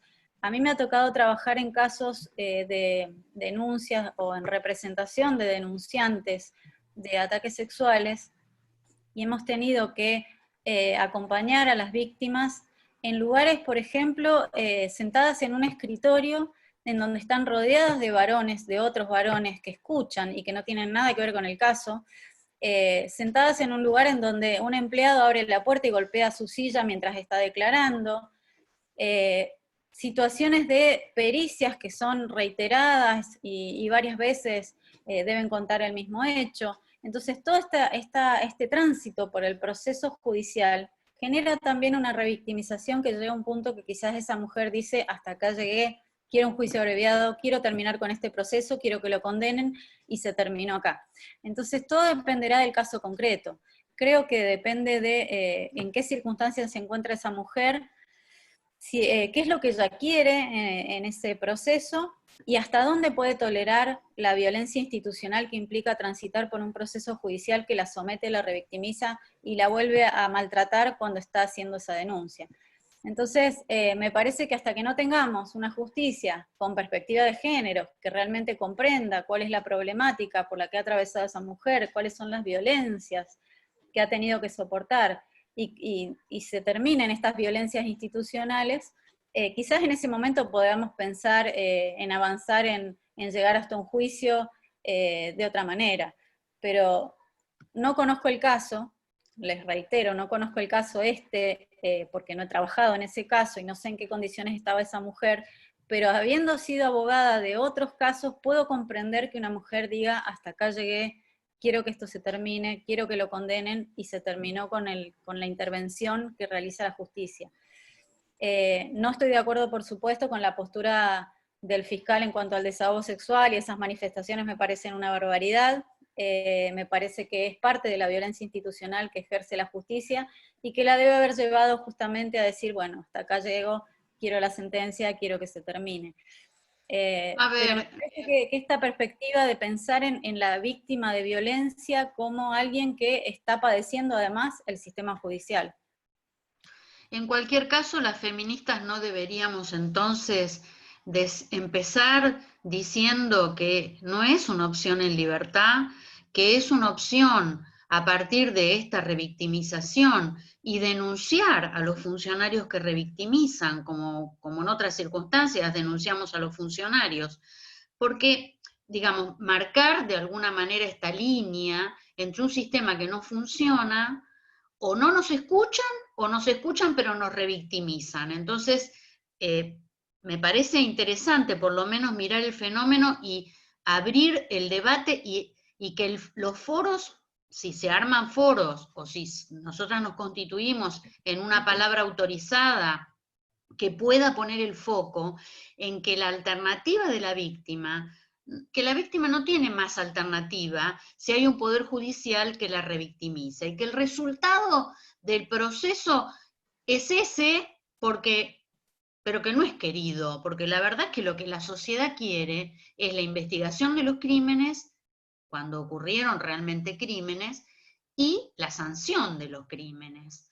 Entonces, me parece que de alguna manera con lo que nos decís, nos tranquiliza en términos de que no es la voluntad, en ese caso de la víctima, en la opción por el proceso. Me parece que hay que poner el foco ahí, cuando se puede visualizar como un fenómeno. No sé si alguien quiere opinar además sobre este tema, porque saben que soy media charlatana y está abierto el preguntorio, pero este es un tema que a mí me ha movilizado. Porque, ¿por qué nos ha movilizado en el instituto? Porque nosotros decimos, la víctima tiene cooptada su voluntad, pero resulta que a la hora de elegir un procedimiento que va a beneficiar al victimario, no la tiene cooptada. Y el Poder Judicial, o nosotras mismas, como defensoras, yo no hago derecho penal, nos vemos sometidas a tener que aceptar esto para nuestra clienta, porque nuestra clienta no soporta, lo que no soporta es al sistema judicial. No sé si quedó claro, y queda abierto el preguntorio sobre este tema o sobre los temas que quieran preguntar. Yo solo agregaría... Vanina, muy bien. Te doy la palabra, Vanina. Gracias. Coincido 100% con lo que decía Vivi, y agregaría un par de cositas a algunas reflexiones que vos hiciste, Silvia.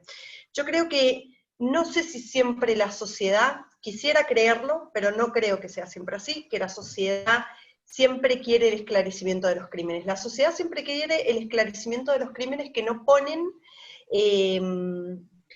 en tela de juicio aquellas cosas que la sociedad patriarcal en la que vivimos generalmente exponen determinados delitos.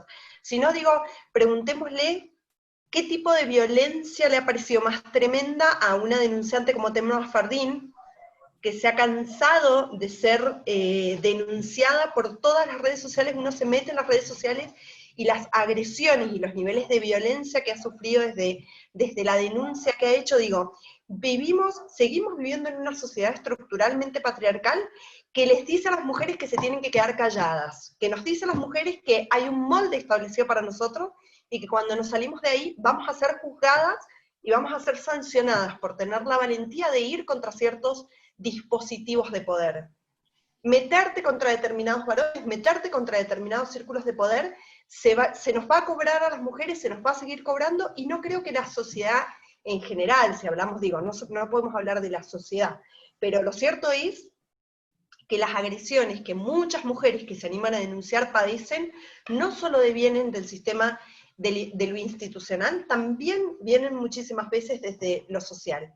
Pero a mí me parece fundamental, lo discutíamos esto hace un tiempo con unos colectivos de artistas que preguntaban, se hacían una pregunta súper interesante, que era este tema de la obra y el artista, ¿no? Si nosotros podemos como feministas seguir pensando en qué pasaría desde la mirada feminista con obras de autores que muchas veces nos han parecido maravillosas y que sin embargo tienen vidas o han sido acusados de delitos muy tremendos, no sé, solo por poner un ejemplo, Woody Allen, a quienes amamos a Woody Allen y de repente nos encontramos con que no solo se casó con su hijastra, sino que además ha sido denunciado por otra hija por abuso sexual. Estábamos en esta discusión y en realidad yo lo que les decía, volviendo a este tema que vos preguntabas, Silvia, es, mira, ¿cuál es la razón? Nosotros podemos hacer un análisis político de cuáles son las razones por las cuales las mujeres actúan de determinada manera frente al sistema, frente a lo institucional, ya sea la justicia, ya sea el Estado en general, ¿sí? Pero si hay algo que no puede estar en el ADN del feminismo es obligar a las mujeres a hacer algo que no quieren hacer. Entonces, como criterio general, yo creo que, porque entre otras cosas se discutía, bueno, ¿qué pasa con los abusos en los colectivos artísticos? Se discutía qué pasa con los abusos que sufrimos nosotras como artistas, como, bueno, yo tengo que exponer a esta persona que abusó de mi compañera. Mira, yo creo que siempre la voluntad de la víctima es lo primero, o sea, escuchar a las mujeres. ¿Por qué lo hagan? Bueno, será otro el momento de analizarlo, de discutir y que el feminismo tenga un amplio desarrollo, porque creo que es un tema que el feminismo tiene que debatir, cómo entendemos el consentimiento, qué pensamos que es el consentimiento, cuándo hay consentimiento, no, digo yo en términos, si vamos a ser absolutamente puros, no existe nunca o sea, el libre albedrío absoluto, nosotros somos seres culturales que vivimos, y por más feministas que seamos, y estudios que tengamos, y militancia que tengamos, se nos escapa. A mí se me escapó hace no muchos años atrás decirle a mi sobrina, te tenés que depilar.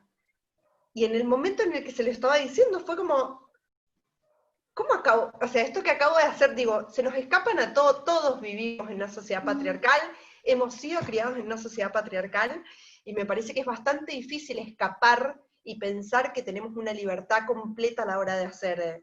Lo cierto es que si hay algo que el feminismo no puede, es revictimizar de nuevo a las mujeres. Eso No, era como no, quiero aclarar algo. Obviamente entiendo exactamente lo que estás planteando, Vanina. Por ahí mi posición es una posición de máxima y desde un lugar determinado, de una mujer empoderada que iría hasta el final, a lo mejor sin medir las consecuencias. En realidad lo que yo estoy planteando es por lo menos que nosotras introyectemos. Es cierto que la mirada hacia nosotras mismas es cotidiana, permanente e instantánea. Lo que vos le dijiste a tu sobrina, en otras cuestiones nos pasa a todas. Nos descubrimos, porque si no estaríamos fuera del sistema, y la realidad es que no estamos fuera del sistema, estamos dentro del sistema, con lo cual muchas veces tenemos que luchar contra nuestros mismos conceptos. Lo que yo estoy diciendo es que, a ver, que se podría mirar, deberíamos exigir que se mirara esto como un fenómeno, y que podríamos poner en duda que ahí hay autonomía de la voluntad, que como no lo aceptamos en la prostitución, no lo aceptamos en los abolicionistas, porque también están los no abolicionistas, los que dicen, bueno, la mujer también tiene derecho a decidir sobre su propio cuerpo. Bueno, ahí también aparece el mismo tema. ¿Hay consentimiento en libertad o no hay? Bueno, para las que están a favor de regularizar la prostitución, dicen sí, la mujer consiente, y a cambio de eso, y estamos los otros, yo me defino como abolicionista y digo, la mujer en estas circunstancias no ejerce su voluntad, está cooptada, su voluntad está cooptada, y la verdad es que el derecho en distintas expresiones, por esto lo quiero aclarar esto, tiene un problema con la autonomía de la voluntad, sobre todo en el derecho en este sistema. Me parece que no hay feminismo sin crítica al sistema, no hay. También están las que piensan, no, hay feminismo sin crítica al sistema. Yo creo que no hay feminismo sin crítica al sistema económico. Estoy hablando por mí, por eso quería explicar un poco también lo que había dicho, porque si no es como que no se entiende, y entiendo que en el rol de abogadas se elija lo mejor o lo que uno considera que es lo mejor para su cliente, que en definitiva es lo que se hace en otras ramas del derecho también.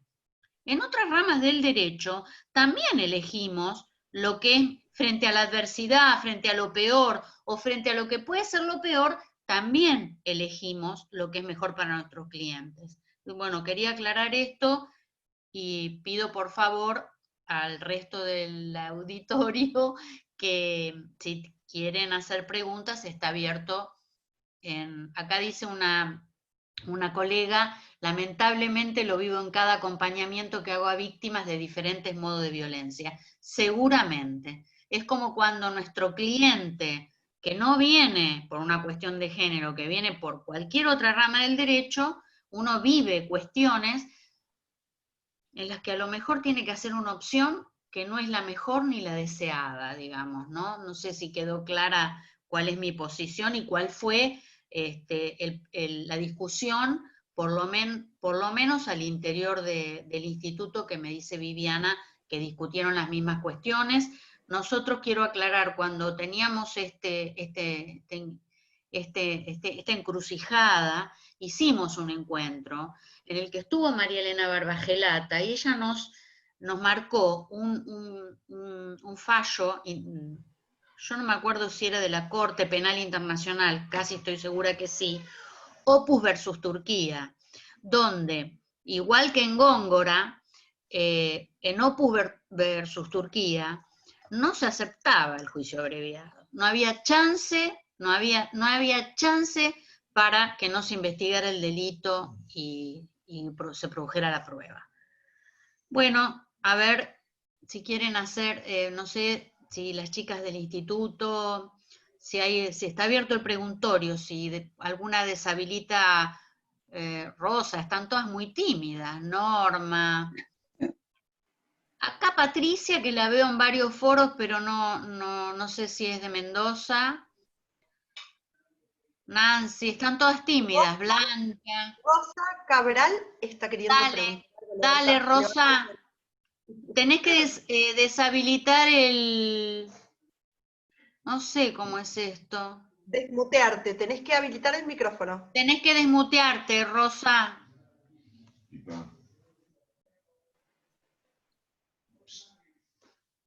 Ahí estoy. Ahora sí. Dale. Dale. No, súper interesante y sí, fue una cuestión que tratamos en varios encuentros, el tema de la libertad y la autonomía de la voluntad. Pero quería solamente recordar que la próxima reunión justamente vamos a hablar de interseccionalidad, que es un tema, la próxima reunión de instituto, que es un tema que es nuevo, que hay que abordarlo, que es tan útil para encuadrar, para enmarcar una situación, ¿no? Para poder dar una respuesta oportuna, ¿no? Una respuesta que entienda el contexto y todos los ejes de vulnerabilidad por los que es atravesada una persona. Así que nada, quería solamente recordar eso y agradezco porque fueron muy ricas las dos exposiciones. Tomé notas de un montón de cuestiones ahí que son útiles para la práctica cotidiana. Así que gracias. Ay, Normi quiere hablar. Norma, tenés que sacarte la mudez. Abajo, Norma. Abajo a la izquierda te aparece un microfonito que dice silenciar o reiniciar audio.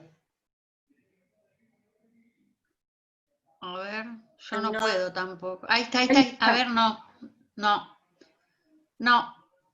El micrófono, Norma, abajo.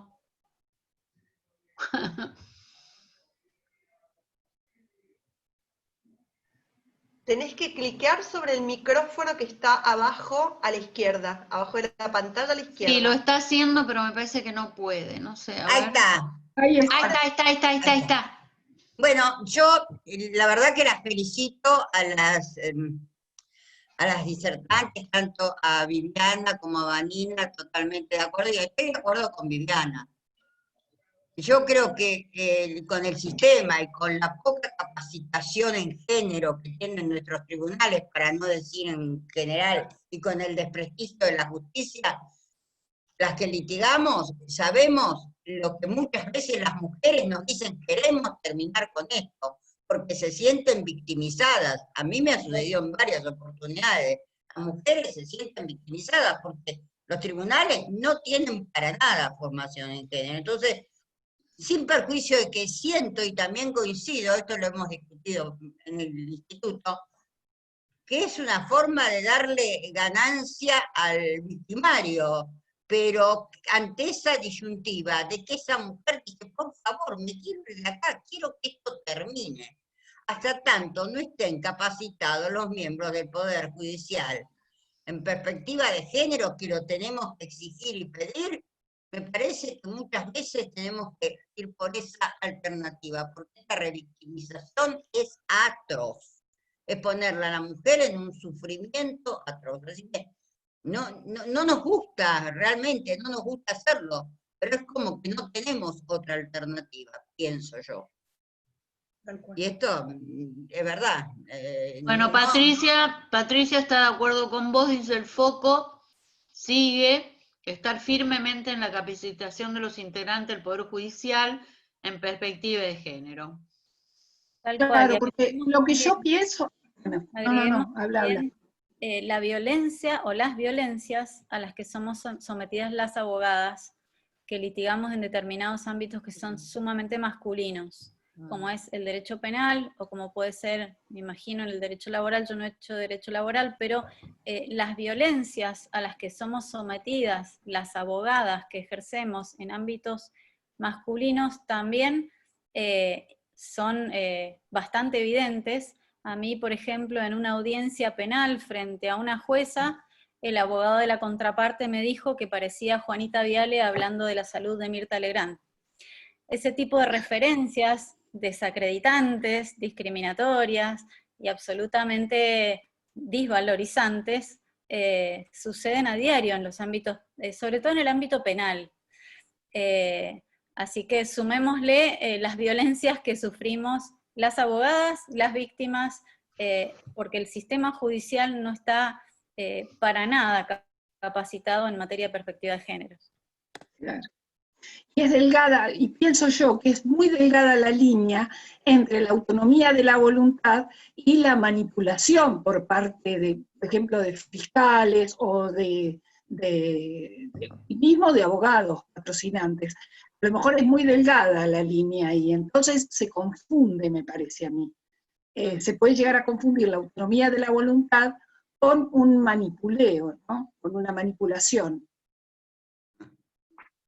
Perdón, preguntan qué hizo la jueza. La jueza, tengo entendido que no solo no hizo nada, sino que además Claro. es una persona que avala este tipo de prácticas. Digo, No hizo tanto nada, mujeres es más, como varones reproducen más. hacia dentro del sistema penal la violencia que sufrimos. Es tremendo. Al iniciarse esa audiencia, cuando llegué al tribunal, la jueza tenía un expediente en la mano que no era mi caso, era otro caso, y lo primero que me dijo fue: esta pendejita que ha sido víctima de estupro, en la cámara Gesell dijo que a ella le gustó.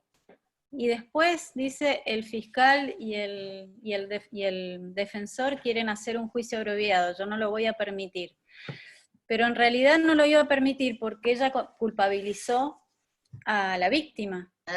Que según ella había sido la culpable del hecho, y seguramente su intención era absolver a ese imputado en virtud de lo que la víctima supuestamente dijo, pero aparte de divulgando un expediente privado en frente de personas que no tenían nada que ver con el expediente. Bueno, la verdad, un trato absolutamente espantoso.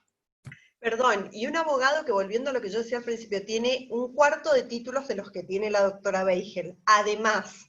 Porque, o sea, hay algo que también nos pasa, es que nosotros estamos sobrecapacitadas, porque en este tipo de ámbitos absolutamente masculinizados y violentos, tenemos que acreditar nuestra capacidad 20 veces más que cualquier varón. Totalmente de acuerdo. Bueno, no es lo mismo una conducta irregular o antiética cometida por un abogado que cometida por el Poder Judicial. O sea, el juez es el director del proceso, es el que tiene que ordenar, es el que no tiene que permitir expresiones agraviantes. Yo no conozco destituciones de magistrados por este tipo de conductas, pero sí creo que la acumulación de denuncias por este tipo de conductas podría dar lugar a un juicio político y debiera dar lugar a un juicio político, sobre todo a esta altura de la soirée.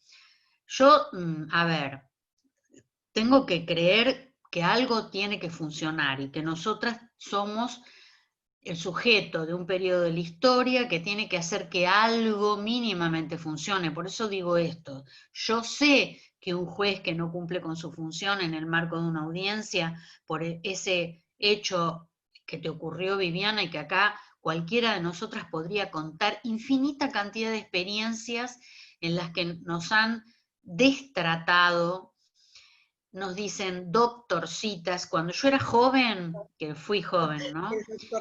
Nos decían doctorcita, la doctorcita, y del otro lado estaba el doctor. La realidad es que debiera haber, por lo menos, si hay repetición de estos hechos, un cúmulo de los mismos que generaran la posibilidad de, y no hechos graves por los cuales hay destituciones, porque hay hechos graves, me consta, que tienen que ver con la perspectiva de género, con las cuestiones de género, en los que hay proceso de destitución. Hablo por la provincia de Buenos Aires, que es el lugar en el que habito y el que conozco. Pero la verdad es que, reitero, los códigos procesales dicen que el director del proceso es el juez. Yo creo que la imparcialidad es algo que no está abandonado, porque si no, no estamos hablando de justicia, estamos hablando de gladiadores, de la fuerza, digamos, estamos en otro estadio de la historia de la humanidad. El problema que tenemos los abogados, y que creo que es un problema que tenemos desde hace muchísimo tiempo, es que los abogados no nos juntamos para denunciar. Los abogados tenemos un serio problema para denunciar. Ni aun cuando promovemos desde algunos espacios profesionales, que yo considero que son nuestro gremio, denuncias anónimas de lo mal que funciona el juzgado tal, secretaría tal. Creo que la militancia al interior de los colegios de abogados, el encuentro entre nosotros, y reitero, la sucesiva cantidad de denuncias logran las destituciones. Nosotros tenemos algunas experiencias en la provincia de Buenos Aires de las cuales yo me siento orgullosa, jueces que fueron destituidos por maltrato al personal, entre otras causales. Cuestiones que no ocurrían porque el maltrato al personal no estaba dentro de las causales que se evaluaban para destituir un juez. Por eso creo que estamos, la lucha, digamos, no tenemos la carrera ganada, pero hay que tener en cuenta estas cuestiones y unirnos para que el juez que te maltrató, Viviana, seguramente maltrató a otras colegas. El maltrato forma parte... Era una mujer. ¿Cómo? Era una mujer. Bueno, no importa. En cualquier caso, mira, yo soy conjuez de la provincia de Buenos Aires y estoy formando parte de un proceso de destitución de una jueza que, ¿sabés qué hacía? Ordenaba quemar en la parrillita de atrás del tribunal las denuncias de violencia que hacían las mujeres. Lo que pasa es que si hubiera sido una sola denuncia, posiblemente no hubiera ocurrido nada. Lo que pasa es que fueron cientos de denuncias. Entonces lo que digo es esto. No sé, yo estoy formada en que la unión hace la fuerza, ¿no? Creo que todas nosotras estamos formadas en eso. Entonces, bueno, nada, no sé, mi aporte no es muy interesante, pero se trata de ver si entre todas podemos lograr algún cambio, lo que incluye esto, que no admitamos que yo pueda solidarizarme con Viviana y que me pueda solidarizar con otra colega y también denunciar a un juez que nos silencia en una audiencia, porque se trató de eso, de que te silenció en la audiencia. Son mecanismos de disciplinamiento, No, yo ¿no? estoy de acuerdo con Tal Viviana, cual, porque las tal actitudes cual. machistas no son patrimonio de los varones solamente. Nada. Muchas veces, a mí me ha pasado con muchas juezas tener estas actitudes por las cuales mis clientas huían despavoridas de las audiencias, donde se las Verdad. revictimizaba, y son mujeres, así que tampoco es verdad. un patrimonio de los varones. Ahí Andrea está levantando la mano para hacer una pregunta. ¿Quién? Andrea. ¿Andrea Martínez? Andrea, te vimos en el auto, un desastre lo tuyo. Sacá el microfonito, lo tenés muteado. A ver.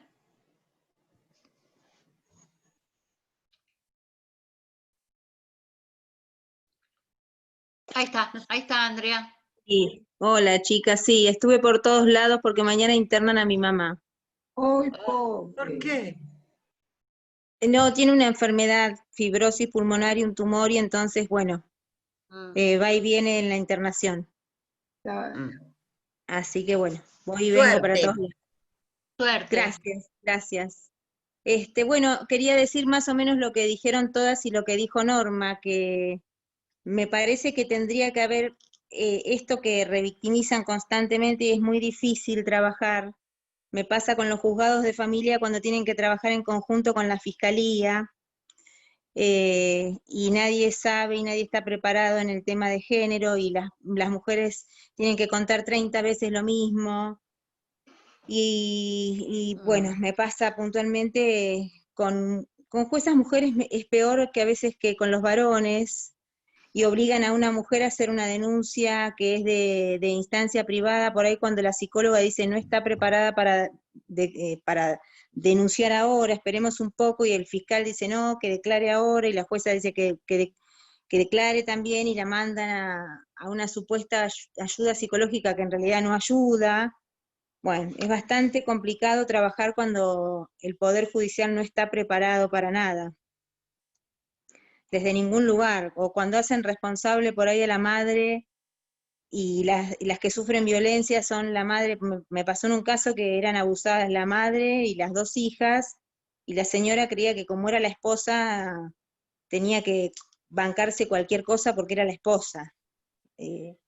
Estaban quemadas psicológicamente todas, y nadie ayudaba, ni en el juzgado de familia, ni en la fiscalía, nadie estaba preparado, hasta que por suerte encontré una empleada en la fiscalía que estaba un poquito más ayornada con el tema, pero fue muy difícil llevar ese tema, muy difícil. Y bueno, la verdad es que lo que le pasa más o menos a todas. Nadie, no se preparan, no se ponen de acuerdo. Trabajar con juzgados de familia y fiscalía al mismo tiempo es muy, muy complicado en los temas de violencia de género y de violencia sexual, ni hablar. Eso era lo que quería decir. Bueno, la exposición, ni qué hablar. Excelente. Bueno, chicas, la verdad me encantó el encuentro. Quiero decirles que les agradezco infinitamente, que no vamos a dejar pasar oportunidad para traerlas a San Isidro y darles unas masitas y un café, En que es eso lo te que tomamos la hacemos. palabra. ¿Cómo? Apenas se pueda viajar, en eso les tomamos la palabra. Sí, Bueno. porque además nos gusta recibirla, nos gusta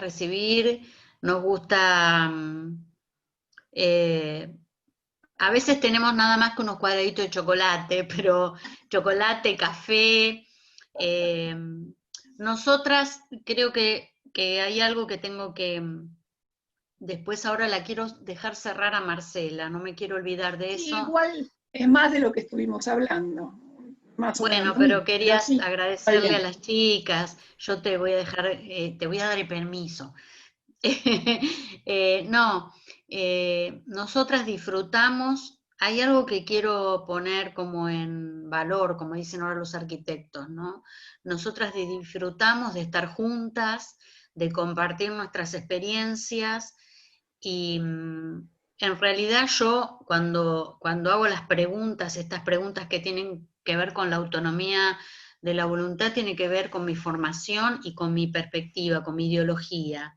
Yo no creo demasiado en el libre albedrío. No creo casi nada en el libre albedrío. Yo vivo muy cerca del río, Norma y las chicas viven también en el mismo espacio geográfico.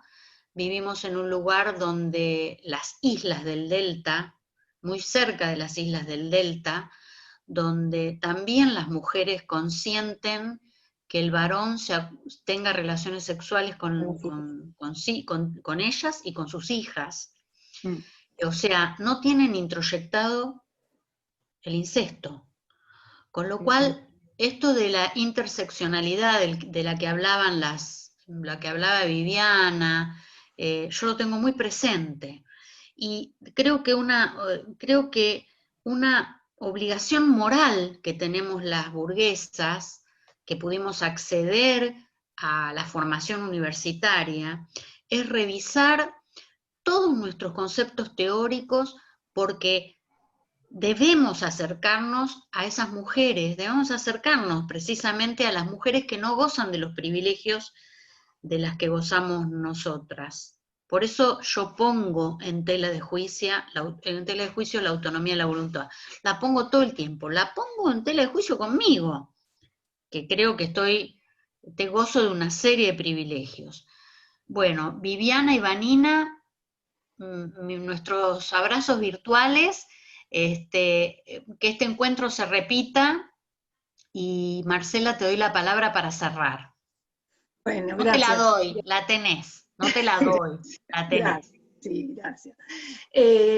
Bueno, no, yo simplemente, primero decirles que estuvieron excelentes las dos, me encantó, tanto así como en abril cuando te escuché, Vanina, y que por eso lo propuse, que en ese momento fue coordinadora Viviana, y por eso propuse esta charla para el Colegio de Abogados de San Isidro. Bueno, primero felicitarlas y después agradecerles por la buena predisposición que tuvieron al instante en que las llamé. Yo cuando las convoqué, hablé sin conocernos, hablé con una y con otra, la verdad, al instante ambas me contestaron sí, sin ningún problema, y bueno, la verdad que esa buena predisposición, la empatía, la calidez de ambas, se las agradezco. Y por otro lado, resaltar, digamos, las actividades de los colegios, tanto del colegio nuestro, del Colegio de Abogados de San Isidro, como supongo todos los colegios del interior del país, porque, bueno, nos permitieron esto, nos permitieron intercambiar opiniones, intercambiar encuentros, y también en la conectividad, ¿no? Que si algo bueno sacamos este año fue, de esta pandemia terrible, fue poder conectarnos. A lo mejor de otra manera no nos hubiésemos conocido, yo por lo menos, ¿no? No las hubiese conocido. Entonces, bueno, realmente agradecerles mucho y esperar que pronto nos podamos ver personalmente todas, recibirlas en el colegio y que nos podamos encontrar. Simplemente eso, y gracias. Muchísimas gracias a ustedes por convocarnos. Bueno, Muchas no, gracias, no. muchas gracias a ustedes. La verdad, muy lindo el encuentro y esperemos que se repita, que puedan venir a Mendoza. Ay, Sí, ojalá, porque también. queremos tomar vino, además. Sí, sí, es verdad. Ir a la vendimia, no sé. Claro. Acá las esperamos con un vino. Bueno, Realmente, sí. un Hermoso. beso a las Bueno. mujeres batalladoras en todos los puntos cardinales del país. Bueno, gracias. Gracias. Chao, hasta luego. Un beso, chau, chau.